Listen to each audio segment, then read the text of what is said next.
We'll just give it a minute as we're letting folks in.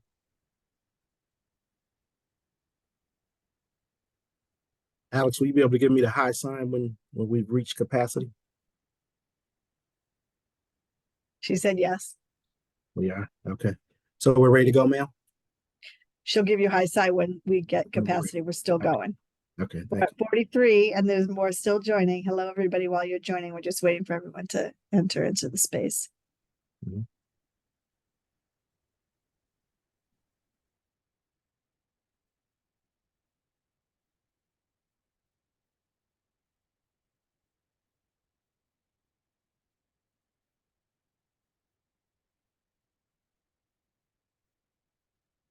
We're all set, Jermaine. Good. Thank you, ma'am. Good afternoon, everyone, and welcome to our Better FAFSA webinar for our military school liaisons, military leaders, and families. Happy month of the military child as well. I am Jermaine Sullivan from the Military Affairs team here at the U.S. Department of Education. Just a few housekeeping notes.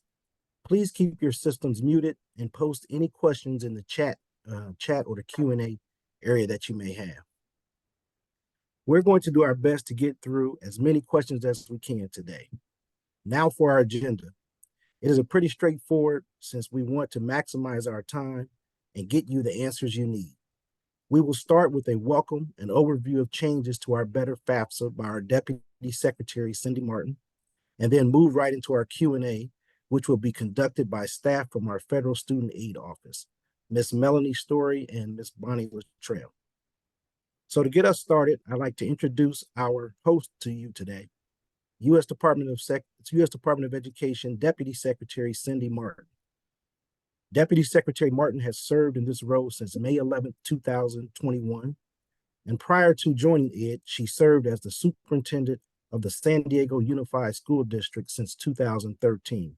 She has spent 32 years as an educator, holding various roles of increasing responsibility as a teacher, literacy specialist, vice principal, and principal. This subject is near and dear to her. So, ma'am, thank you for taking the time to be with our military community today.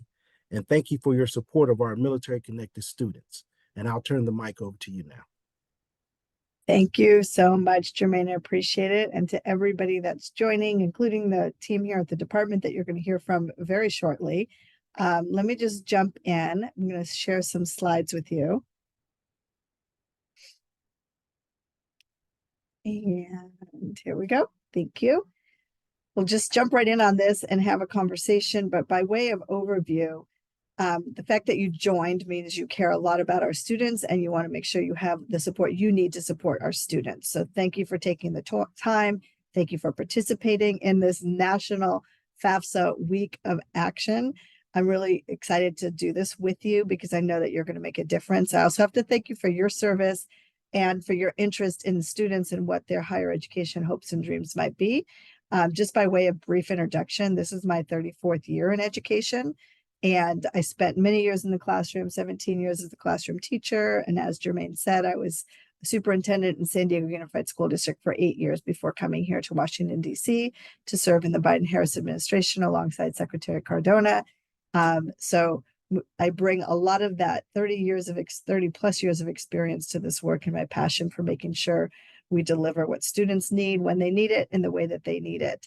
And when I say that, I have to say, I want to acknowledge that this year, our Better FAFSA rollout has not been without its challenges. We're very clear on what the challenges have been and what the solutions are to move forward. So I want to appreciate you for showing up so that we can work on this together. Even though the rollout has not been smooth, the fact is that there are historic financial benefits that are afforded by this Better FAFSA.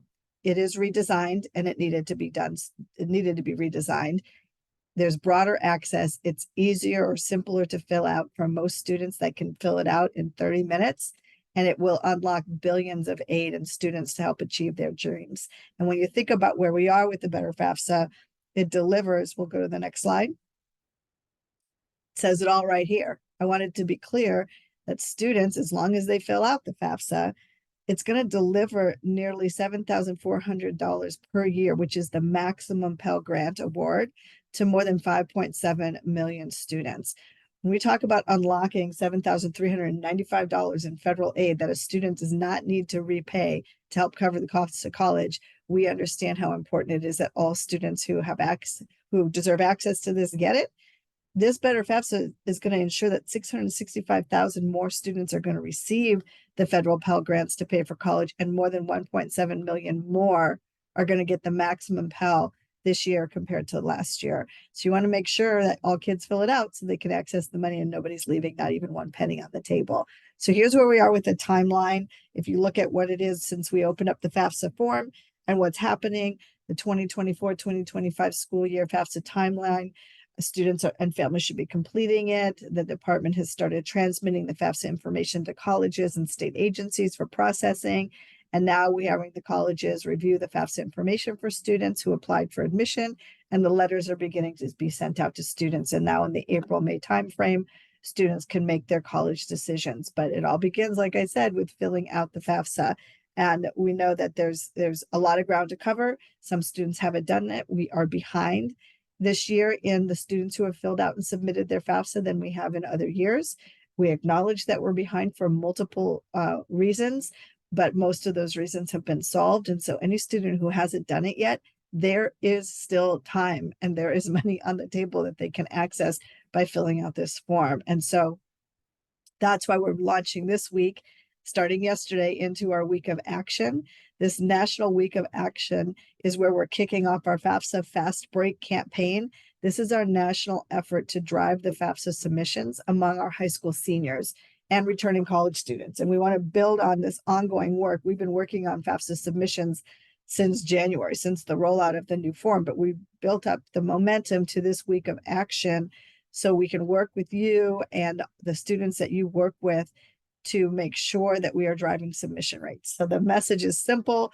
Now is the time. If you have not submitted your FAFSA yet, submit your FAFSA in this week of action. I want to see the numbers surge this week. Some of the challenges that people had been facing leading up to now have been resolved. Multi-status families, that has been resolved. Issues around making corrections.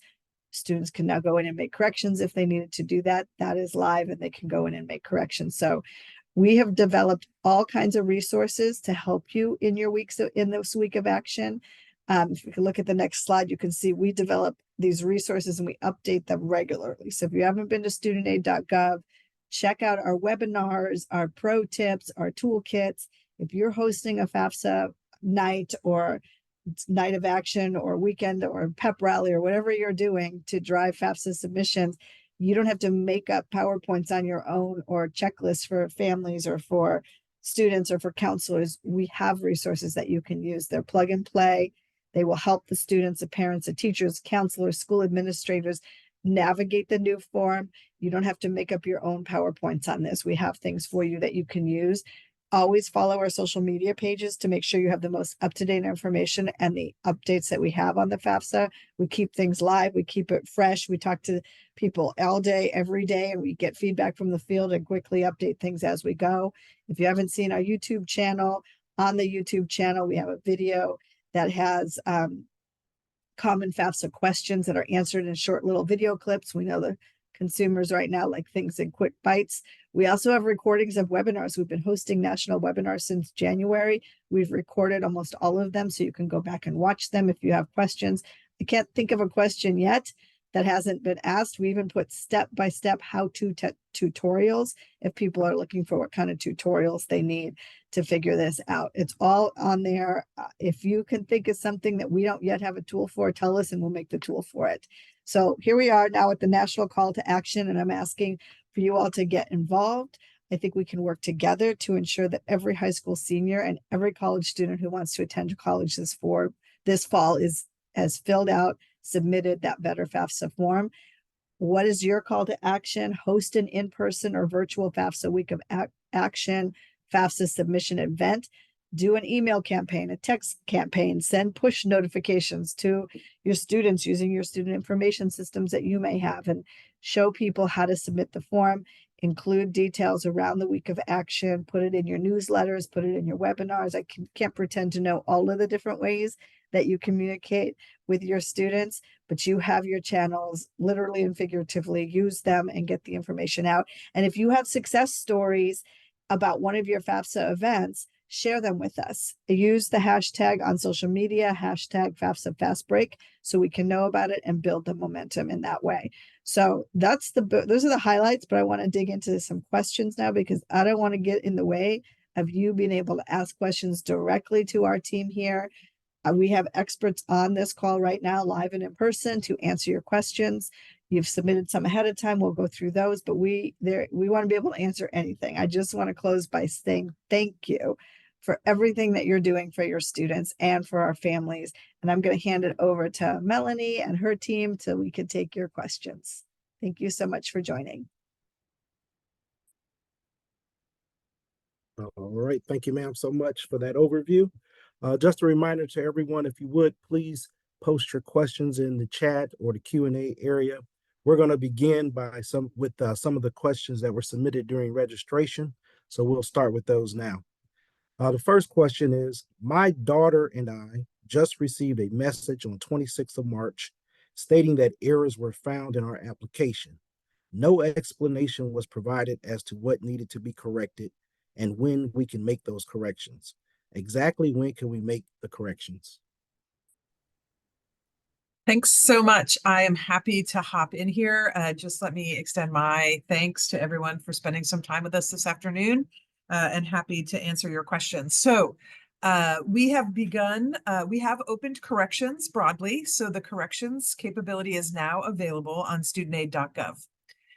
So your daughter or you, or both of you, can log on to studentaid.gov with your FSA ID. In the upper right-hand portion, once you log in, there'll be a little drop-down that will say My Activity. And when you select My Activity, you will be brought to your 24-25 FAFSA application. There should be some additional information when you click on that about what correction may be needed. Common corrections we have been seeing are missing signatures or consent and approval to receive data from the IRS. There have been some challenges with answering some questions that maybe put the student through an independent calculation instead of a dependent calculation, but there should be some messaging there. And when you re-enter the form, it will take you to the place where you need to make that correction. So I encourage you to log in. It probably is best if your daughter logs in first, because if it is something with her application, she can complete it, and then you won't need to log back in. If it is something with yours, you'll need to make the change, but then she will need to go back in to fully submit. So we might be able to save you a step there. But then once that correction is submitted, it is just another 1 to 3 days, and you should see the reprocessed the corrected FAFSA submission summary in her account, again, under My Activity, where you can see your revised eligibility or your completed calculation if it wasn't completed the first time. So happy to announce that as of yesterday, corrections are fully available to do that.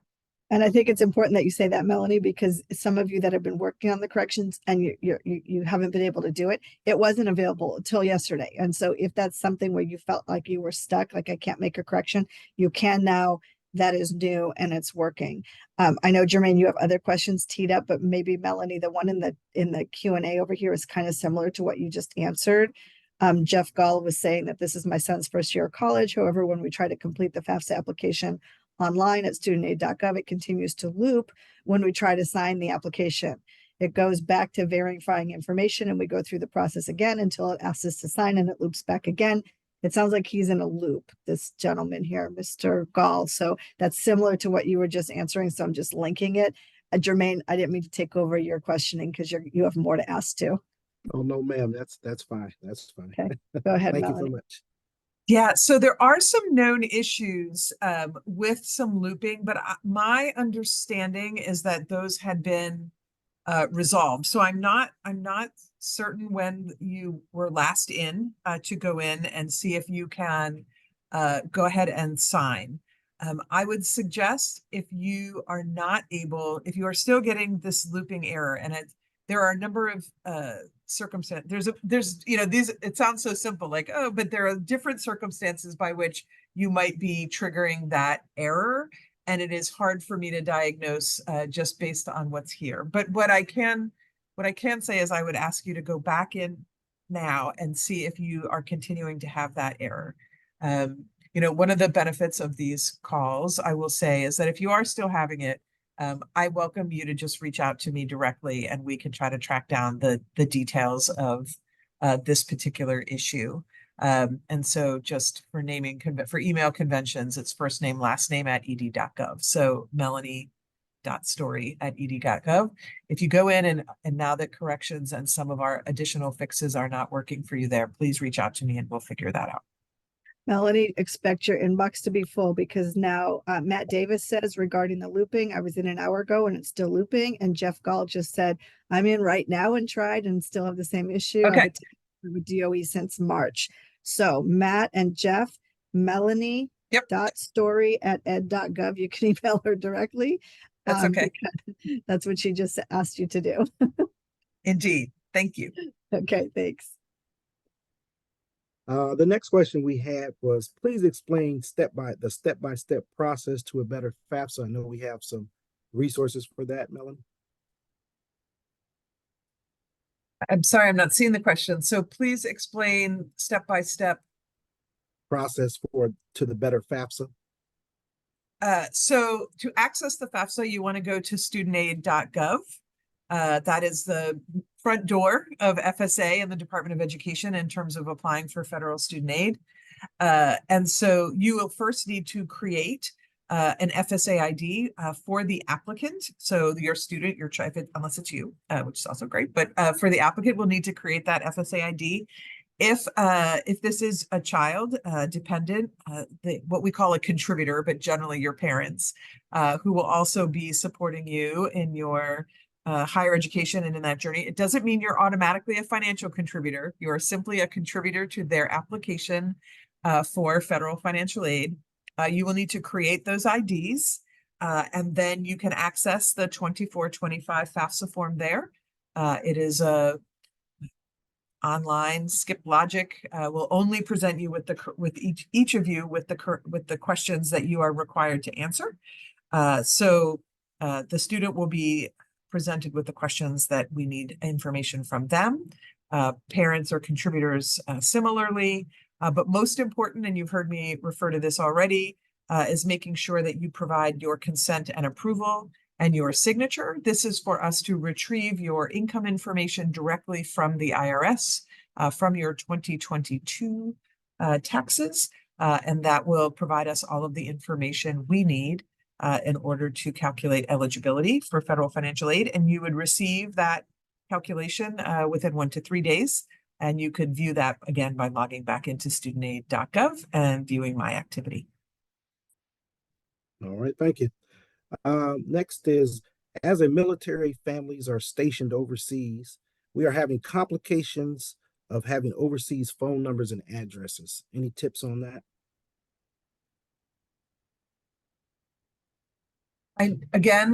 So you're having difficulty entering them into the form, in terms of the form. Yes, I believe that's the question. Is the difficulty entering an overseas address and telephone number in the Better FAFSA form? This question was submitted by Susan Kleisner.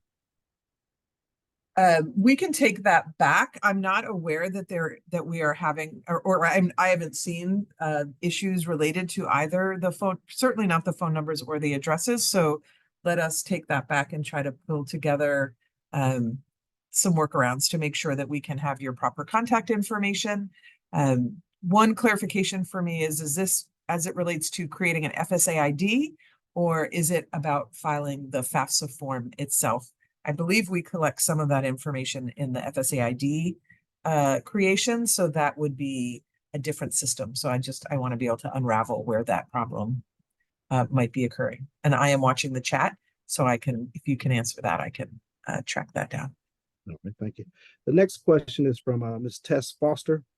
Why do families who are stationed overseas on military orders and not able to occupy their own home get penalized by having to count the value of their home as an asset? And the second part is there something about using an APO address that makes it more difficult? I do not know if something, I do believe that APO addresses can be used, so I do not think that it should be, that should be causing the issue. But again, I will look at to see whether that is with the FSA ID or within the form itself. In terms of the home as an asset, the formula for federal financial aid eligibility is statutory. It is established by Congress. And so it is not, so how home value, small business value, now investment farm value, various assets are included in that calculation. And we simply, I mean, I understand the question and the challenge, but we are obligated to implement it as instructed via the Higher Education Act. Okay. My husband is not receiving his invitation as a contributor. I am unable to sign and submit my information, nor can my daughter submit her application. She's emailed for assistance, but has not received an answer. Sarah O'Connor. So in terms of the contributor email, I'm going to assume that you have checked like spam and all, sort of the obvious things. It may be because you have already begun the application, even though you have not been able to sign. If you are married filing jointly, we actually don't need your husband's information. We really only need the signature and consent of one person who is who's married filing jointly. But because you are running into that issue, and it sounds like you are also having a challenge with your daughter applying, I think this is a case where it sounds like you've reached out to the help desk. I think we need to triage a little bit more of what's happening there, because we should not be having that issue. So I take the Deputy Secretary's warning to heart, but again, I'm gonna just say you can go ahead and reach out to me, because some of these I can triage to other folks to try to resolve. But it is unclear. It's hard to diagnose specific signature issues without knowing kind of the flow by which you accessed and entered that information. Okay. Heather Rodriguez has asked, my child will be taking a gap year after high school. When should we fill out the FAFSA? When's the best time to fill it out? So the FAFSA that is open currently for 24-25 is for the 24-25 academic year. So that is the one that really begins in July, but under a traditional calendar, most folks would think about it as an August or September semester calendar. So if your child is taking a gap year this year, they would apply for the 25-26 academic year. And we expect that form to be open later this year. And it will be open, the FAFSA cycle actually runs for about 20 months. But given that your child, presumably, if they are on a traditional semester calendar, would be attending in September of 25, I would recommend application, no later than, say, December, January of 25, in order to get their award in time to make their enrollment decisions for the fall. All right, thank you. Next question is, and this is a good one for most military families, I think, are thinking of this.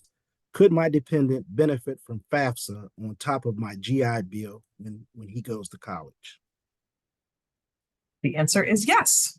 So the Pell Grant in particular is an entitlement grant, and your child would, were they to be determined to be eligible, would be able to benefit from that.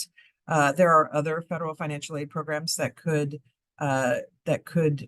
supplement or supplant, depending on the various programs, but they absolutely can take advantage of Title IV aid in addition to military benefits. Mm-hmm. And the second part to that question by Ms. Arvi Raimondo was also, what other options could I request in a state university such as San Diego State University, which doesn't offer FAFSA? So FAFSA is the federal financial aid program. So I assure you that San Diego State University, and I bet the Deputy Secretary has something to say about that.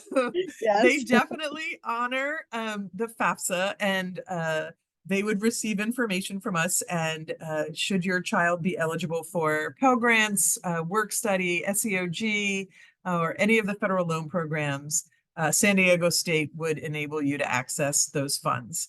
I think the question is also about what additional funds might San Diego State offer. If you are a California resident, the Cal Grant is also a very generous state grant program. San Diego State certainly participates there as well. Various institutions have varying amounts of institutional support. So there may be, I can't speak to the details of that specifically to San Diego State, but I absolutely encourage you to complete the FAFSA. That will potentially unlock all of the federal aid, the Cal Grant application for state aid. It really is, we call it packaging because we're literally building a package, right? Like we're putting all the ribbons and bows on it, but there's federal aid, state aid, institutional aid, as well as private scholarships. And so you want to make sure that you are kind of putting your information out there to access all of those various pieces to come together. And the financial aid office at San Diego State will absolutely help do that. I think that answer kind of ties into this one also, Melanie, which is Christopher McMurray asked, very interested in options for active duty military families stationed overseas. You may have answered that by going ahead and filling out the FAFSA, but yep, they're looking that for is options. So you can receive federal financial aid. I don't know if you're talking about attending an institution where you're stationed, or if maybe you are looking at online programs or remote programs. You can use federal financial aid in many cases for those programs as well. But without a doubt, the absolute key to unlocking federal financial aid first is filing the FAFSA. Okay. This one is from Thomas Bailey online. Is it correct that there is a family income limit of $60,000 per year? What is the average family income of students that receive Pell Grants? No, there is not a family income limit of $60,000 per year. So the calculation for eligibility let's start with Pell Grants being the sort of primary grant program here. The eligibility for a Pell Grant, and there are kind of a couple of steps for that eligibility. The first is around being eligible for a maximum Pell. So that is the $73.95 that the Deputy Secretary mentioned. Eligibility for the maximum Pell Grant is determined by your family size, your adjusted gross income, as it compares to poverty levels for your family size in your state. So, for example, maximum Pell Grant recipients are eligible if their AGI is below, and I'm going to challenge myself here, I want to say 225% of poverty is the right eligibility, but is the right calculus there. And so, as you can imagine, then it varies, right, based on your family size. If you are not eligible for a maximum Pell Grant according to that formula, we then, via the data provided on the FAFSA, generate your student aid index. Your student aid index is a slightly more complex calculation that takes into account income, assets, other income offsets, retirement protections. There's lots of pieces to that. But that also potentially, depending on your cost of attendance and some other variables, could make you eligible for Pell Grants and certainly for other federal financial aid. So there is no hard ceiling. There is no cap on federal aid eligibility. It is really a much more kind of fluid calculation based on a number of different data elements. Okay, thank you. I am looking in the chat. I don't see any additional questions just yet. So anyone have any follow-up? Kathleen is asking, will these questions and responses be part of an FAQ for families that may not have been able to attend today? We can definitely put together the summary of all the questions. And in this, there's two places. There's a chat in the Q&A section.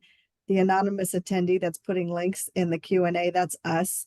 But just in case, we're putting it in the chat too, because I don't want people to be worried about clicking on a link that's posted by an anonymous attendee. That's actually somebody from our team. But Alex is from our team is also putting it in the chat, whatever you happen to be able to see. I think we've answered that. Then one more. Thanks for that question, Kathleen. We will do a readout for that. And then RV just asked something about being a California resident. You want to read that one, Jermaine? Do you see that one?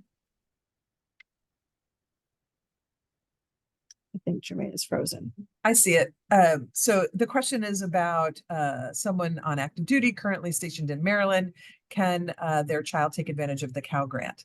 And I have to be honest, I do not know what the eligibility rules are for the Cal Grant, whether or not you have to be currently in California. So that would be something I would check the Cal Grant site. That would be the California Student Aid Commission, CSAC, would have the details there. It looks like you're going to be relocating back to California. I am confident that once you do that, you will have access to the Cal Grant, but I cannot speak, I can't speak to that for during your time in Maryland, whether or not they are able to, whether or not it has portability across states. And Bonnie, thank you for, Bonnie is on it. She put a link to that to answer your question, RV. Bonnie answered with the link to the Cal Grant information for you to check out. Bonnie is on it. Thank you. We also have this webinar for your question about whether these questions will be shared. We're recording this webinar, so you can also have access to the full recording as well. It'll be available on the Military OneSource website.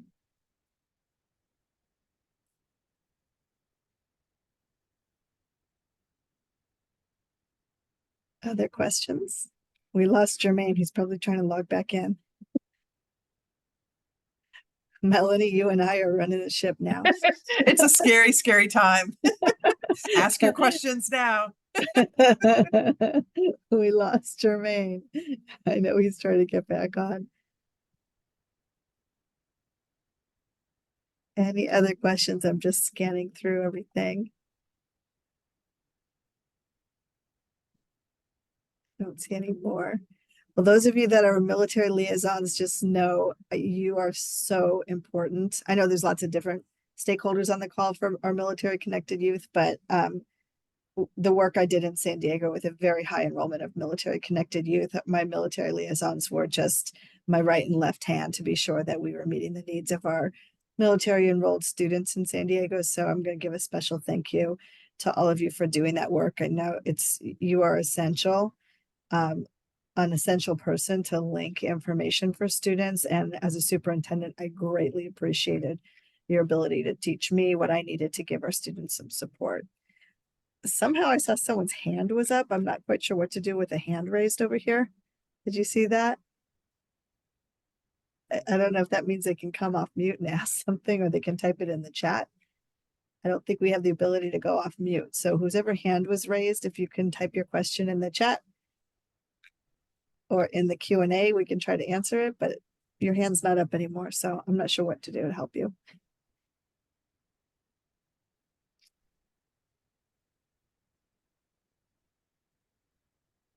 One question that came in says, is there any data on FAFSA completion for military connected students? Not specifically, because you can do it by district. So like when I was superintendent in San Diego, I can disaggregate my data for different data sets that I was looking for as the district leader, but to disaggregate it like that, I mean, I could do like DODEA schools, but we have military connected students that are not just in DODEA schools, obviously. And so to pull it out that way, I don't actually have it. I don't have it disaggregated by that data set at a national level, but states can do it and districts can do it. So if you're working with a particular district or a particular region, they have the information at the student level that they can do that for. And to be clear, Anita, you were saying FAFSA completion. What I've been talking about on this call, what Melanie and I are answering, is FAFSA submission. Submitting the FAFSA is what we're focused on. It's a nuanced little difference between FAFSA submission and FAFSA completion, but we've been driving the submission rates for seniors and returning students to make sure that everybody gets their FAFSA submitted. The completion is when it's fully processed. It's a separate process and they're kind of different from each other, but at the end of the day, we need them both done. So we're the question you were asking for completion, there is that information at the end of the cycle. I'm sure we can get that, but not while we're going through it. We're looking for submission. Welcome back, Jermaine. I hope we handled it very well while you were gone. I hope so, ma'am. I apologize. My entire system went off. I've never had that happen before. So Jermaine, we just answered the last question in the chat.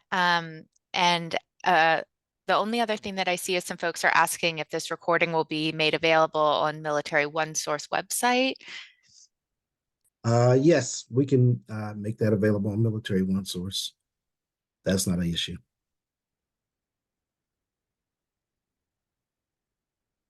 Well, I think we may have had one more question to show up. Let me see. The next question is from Kristen Farello. Do you see future data challenges for states that make this a graduation requirement? Assuming that's what you all were talking about before. So I think the question is, so there are a number of states who require FAFSA submission for high school graduation.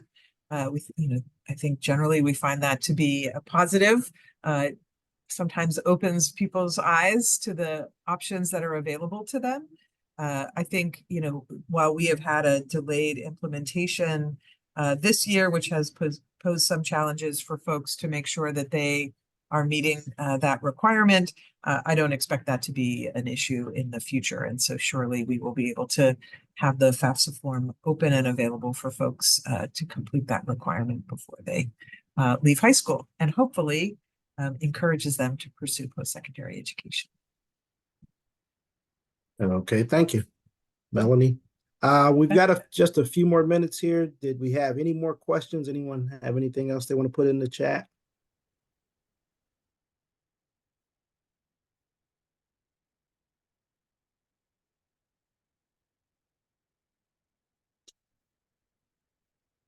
Okay, I'm not seeing anything. So Deputy Secretary Martin and the team from FSA, we thank you all so much. And thank you to all the school liaisons, military family members, and the leaders that joined the call today. Hopefully this was helpful. Hopefully that will get folks out to fill out for their FAFSA sooner than later. And we thank you all for joining. And ma'am, did you have any more words that you wanted to say before we convene for today?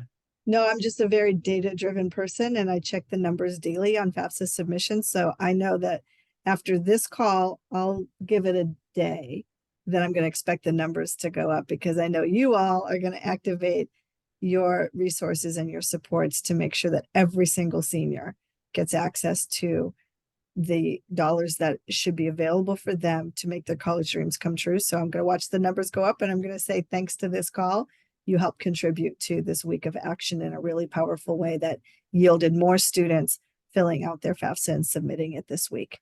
Thank you so much, everybody. Thank you all so much for joining.